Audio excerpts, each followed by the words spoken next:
한 달 제대를 앞둔 말년 병장이 의문사를 당했습니다. 국과수의 부검 결과는 돌연사가 부검 결과였습니다. 아무런 병력이 없었고 자살 징후도 없었습니다. 군 자체적으로 수사를 하다가 평균 78일이면은 민간 인척을 다 했었습니다.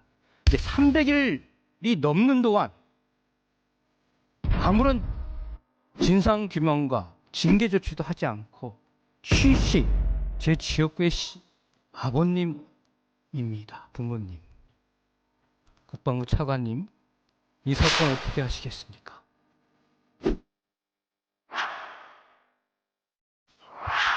네, 안 하려고 했는데 너무나 마음이 아픈 일이 있어서 정부의 단호한 좀 대처를 주문하는 차원에서 나왔습니다. 지난 주말 사이에 전 언론에서 보도된 바가 있는 사건입니다. 국방부 정보본부 산하의 777 사령부 산하 부대에서 일어난 사건입니다. 말년 병장 한 달 제대를 앞둔 말년 병장이 의문사를 당했습니다. 갑질을 했다는 이유로 휴가 반납 5일 처분을 받고 근신 처리, 즉 격리 조치가 되어서 부대에서 100m 떨어진 곳에서 격리가 되었습니다. 17일간. 그런데 점호도 받지도 않고 의문사로 발견이 됐습니다. 국과수의 부검 결과는 돌연사, 미상의 돌연사가 부검 결과였습니다. 아무런 병력이 없었고 자살 징후도 없었습니다. 점호도 하지 않았습니다. 이 사건에 대해서 그동안 군대 내에서는 이러한 사건들에 대해서 진상규명을 하기 위해서 성폭력 사범이나 이러한 돌연사, 변사 사건들에 대해서는 민간 이첩을 하도록 원래 군 재판법에서 개정을 해서 했는데 군 자체적으로 수사를 하다가 평균 78일이면은 민간 이첩을 다 했었습니다. 근데 300일이 넘는 동안 아무런 진상 규명과 징계 조치도 하지 않고 쉬쉬 하고 묵혀뒀던 것입니다. 이것을 제가 제 지역구의 아버님입니다. 부모님. 총리님, 국방부 차관님, 장관님이 안 나오신 건 참 아쉬운데요. 이 사건 어떻게 하시겠습니까? 예, 지난번 국방위에서 의원님께서 그 문제를 제기하셨고 지금 관련된 내용에 대해서 지금 변사 사건에 대해서 군검찰이 이제 조사를 하고 있고 거기에 대해서 나타나는 거에 대해서 의원님 말씀하신 대로 저희들이 엄중하게 처리할 수 있도록 하고 필요하다면은 뭐 경찰 이쪽도 사건이 진행이 되는 것에 대해서 판단해가면서 조치를 하겠습니다. 군에서 가지고 있을 이유가 없습니다. 민간 이첩해야 됩니다. 그렇게 해주시겠습니까? 예, 관련 내용 진행되면서 같이 병행해서 검토해가면서 빠른 시일 내에 조치하겠습니다. 총리님도 이 문제에 대해서 신경 써주시기 바라겠습니다. 네, 그렇게 하겠습니다. 감사합니다. 네, 허영 간사님 수고하셨습니다. 예, 다시 기재부 장관님께 간단한 것 몇 가지만 하고 마치겠습니다. 저희가 아까도 뭐 말씀드렸습니다마는 세수 결손 상황에서 국채 발행 없이 잘 대처했다라고 했는데 실제 적자성 채무가 40몇 조 늘어났고 실제 그 내용이 일반 회계로 전용했던 건 약 54조 전후였던 것 같습니다. 그래서 국회 승인 없이도 사실상 국채 발행과 같은 효과가 있었던 거 아닌가 저희들이 그런 문제 제기를 했었습니다. 그리고 이와 관련해서 여러 가지 이야기 중에 왜 추경하지 않았냐, 추경이 필요한 거 아니었냐라고 했는데 기재부 차관께서 추경이 필요 없는 거 아니냐라고 이야기를 했었죠. 지난 기재위 회의에서. 네네. 그래서 저희가 쭉 자료를 보니까 2009년도까지는 이러이러한 경우를 제외하고는 추경을 할 수 없다 뭐 이런 취지로 되어 있었는데 그 조항이 2009년 이후에 바뀌었어요.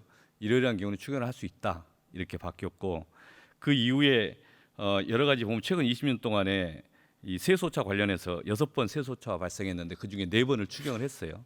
이게 정권과 상관없습니다. 이명박 정부, 박근혜 정부에서도 했었습니다.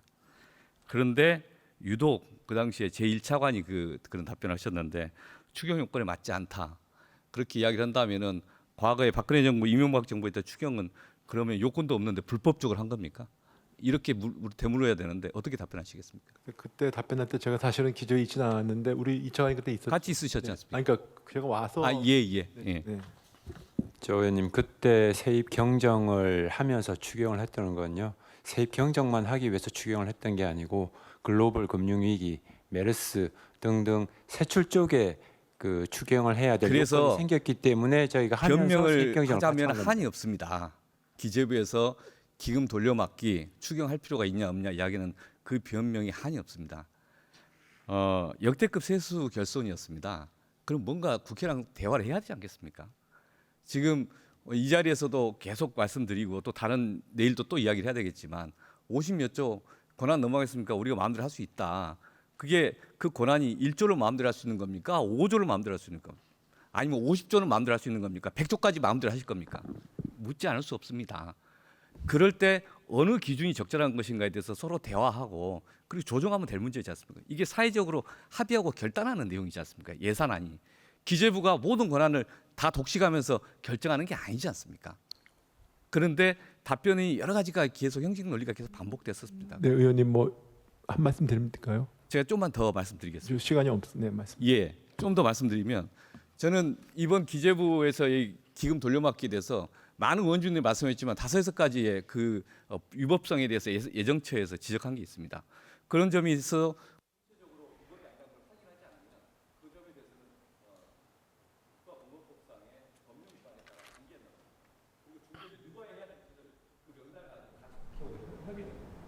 저는 예결특위에서 징계를 결의해야 됩니다.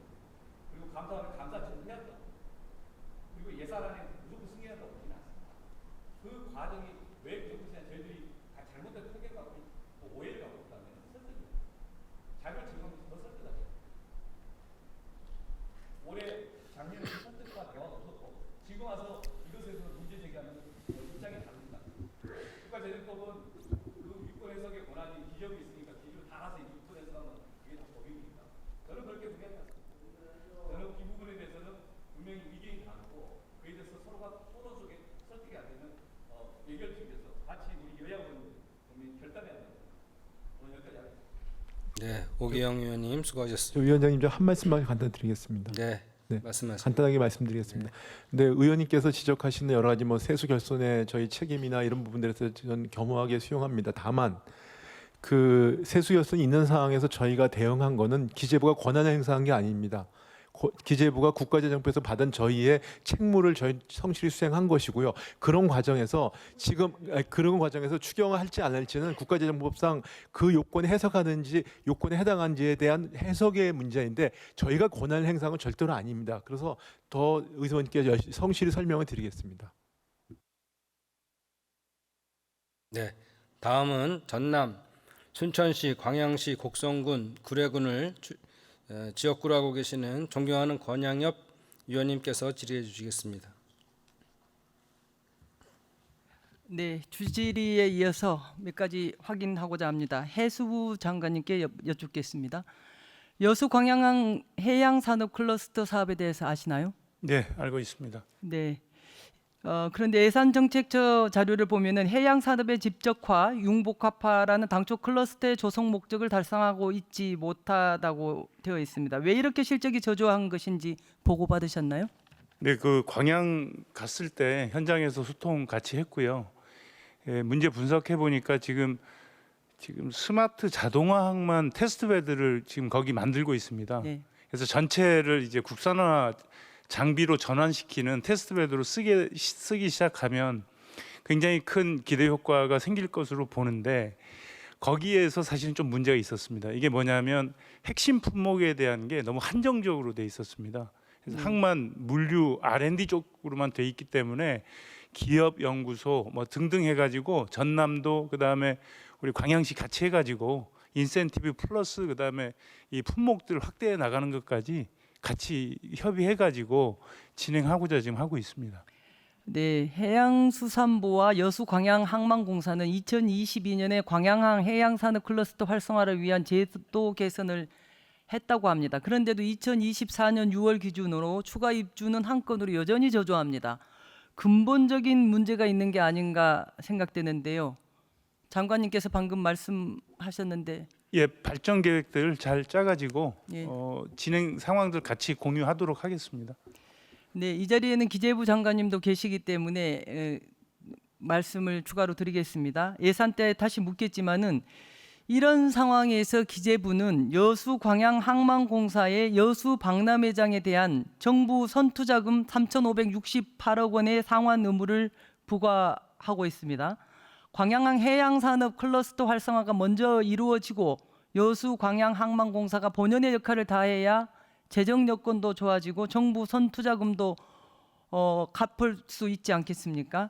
현재 광양항 해양산업 클러스터 운영상의 문제에 대해서 서면 질의를 드릴 테니 성실히 답변해 주시기 바랍니다. 감사합니다. 그렇게 하겠습니다. 네, 그렇게 하겠습니다. 네, 권양엽 위원님 수고하셨습니다.